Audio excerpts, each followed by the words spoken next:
My name is Raul Reynaga. I grew up in a Catholic family. When I was young, I had many people tell me that I was worthless, ugly, and that no one cared about me. Throughout my youth, I battled anorexia, body dysmorphia, was suicidal, and became addicted to pornography at the age of 12. Once I hit high school, I began to engage in sexual immorality with women and later with men. During my last year of college, I broke my leg dirt biking. I remember laying there in the dirt with no service, screaming for help. At that moment, it became clear to me that I had to change my ways. Still, after months of a painful recovery, I returned to my old lifestyle, but it wasn't the same. I realized how broken I was and how I took advantage of people as broken as me. I hated what I did, but once I tried to stop, I discovered how hopeless I was in doing so. In utter desperation, I decided to read the Bible. I figured I had nothing to lose. However, in that, I gained everything. I had never heard truth as profound as the words of Jesus.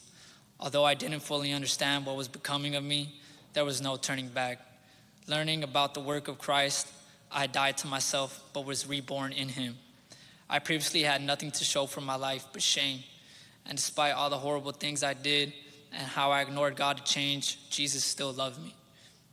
As soon as I started to read the Bible, I experienced nightmares of my past actions almost every night for months. And in those dreams, I saw how I once worshiped and lusted over death. Having been passive in this lifestyle, I became keenly aware of the hell I lived. Despite this, I continued to be steadfast in the Word.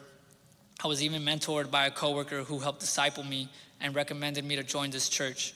Shout out to Junior. I then got plugged into Crossroads Ministry and ultimately into the Valley Bible Study. Jesus freed me from a life of spiritual slavery by bearing the punishment that I deserved.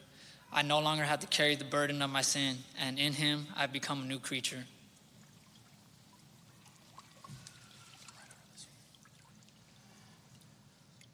Raul, we're thankful that Christ has saved you and the hope that you have in him. And we see the thankfulness that you have of him saving you. And it's based upon your testimony of faith in Jesus Christ that I now baptize you in the name of the Father, the Son, the Holy Spirit.